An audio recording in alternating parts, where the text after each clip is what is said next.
say the bells of Saint Harrow only ring when the dead remember your name, not when someone dies, but when something wants you to. I didn't believe that. Not at first. My name is Clara Hensley, historian, archivist, skeptic by nature. I came to Saint Harrow to study its ruins, not its legends. But after what I found, after what I heard, I don't think I'll ever sleep through silence again. It began with an old leather-bound journal found in the library basement. The cover smelled of wax and rot, its pages warped from damp air. Inside were records of Saint Harrow's last congregation, entries written by Father Rugen himself. The handwriting grew worse over time, scratchy, frantic. The bells no longer obey the hand. They ring by their own will now. They ring for those who forget the prayer. I remember closing the book and feeling a tremor. Not fear, not yet, just unease, like the room had grown smaller, as if the walls were listening. The next morning, I followed the forest path that led to the ruins. Fog blanketed the world like wet wool, and the air tasted of rust. Every step made the earth sigh beneath my boots. My lantern's flame flickered, once, twice, and then steadied, as if the wind itself had paused to watch me pass. That's when I first heard it. Faint, far away, a single bell, one hollow toll. I told myself it was just the wind against old metal, but deep down I knew no one had rung those bells in over a century. Saint Harrow appeared through the fog, like something remembering itself. Stone eaten by moss, windows shattered, the tower leaning, tired of standing watch. And yet, a dim red glow pulsed from its top window, a heartbeat in stone.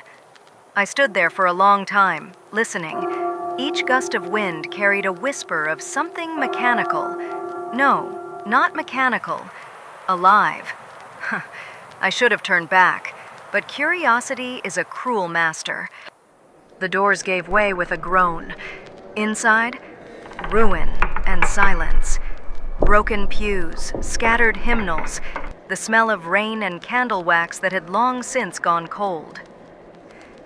And in the center of the room, a rope, thick, frayed, hanging from the ceiling. It swayed, though there was no wind. I reached up and touched it. It was warm. Above me, dozens of small bells dangled from the beams. Some were copper, others silver, all tarnished and blackened by time. They shimmered faintly when my lantern's light brushed across them. Then one moved. Just one. A soft, hollow note. Ting. Then another joined it. And another. Until the air was alive with trembling sound, the kind that hums against your ribs. I covered my ears, but I could still feel it, inside my skull. Each ring felt like a word, a language of grief. Behind the altar, a narrow stairway spiraled into the dark. The air grew colder the deeper I went. My lantern's light began to pulse in rhythm with my heartbeat. Stone walls slick with moisture. Strange symbols carved into the rock. Loops and circles, repeating. At the bottom, the passage opened into a chamber, and there it was.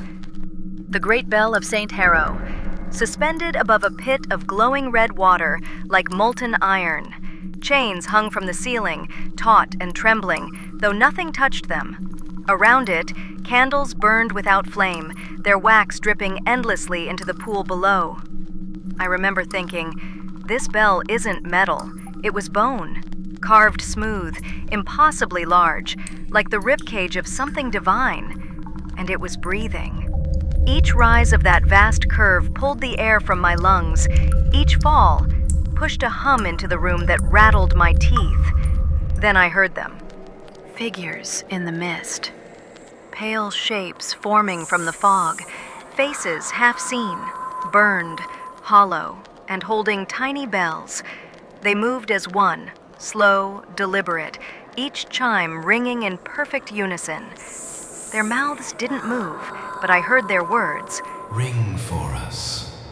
Remember us. The rope behind me twitched. The bell above me groaned.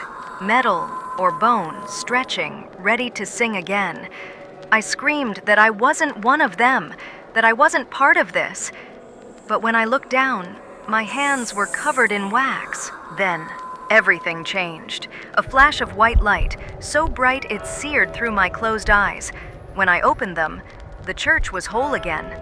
Stained glass glowed with sunlight. Candles burned clean and bright. People filled the pews, hundreds of them, dressed in old garments, faces calm, peaceful. They were singing, a soft, wordless hymn that filled the space like light itself.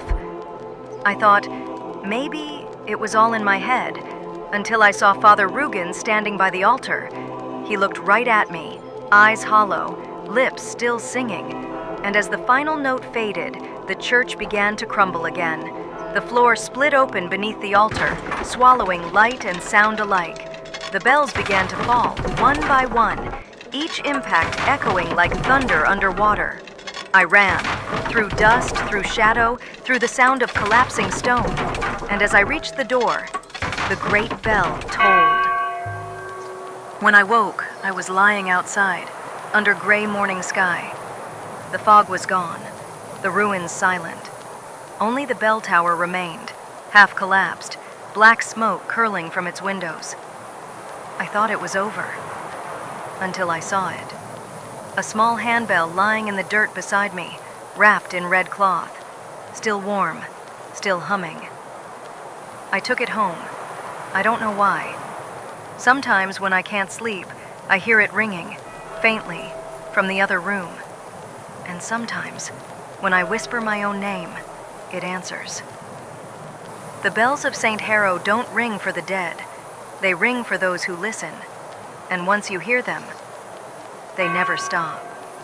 The bells have fallen silent, but echoes still ring through other stories. If you heard them too, follow the sound into the next tale. Will you explore the rest of the Ashes of Faith together?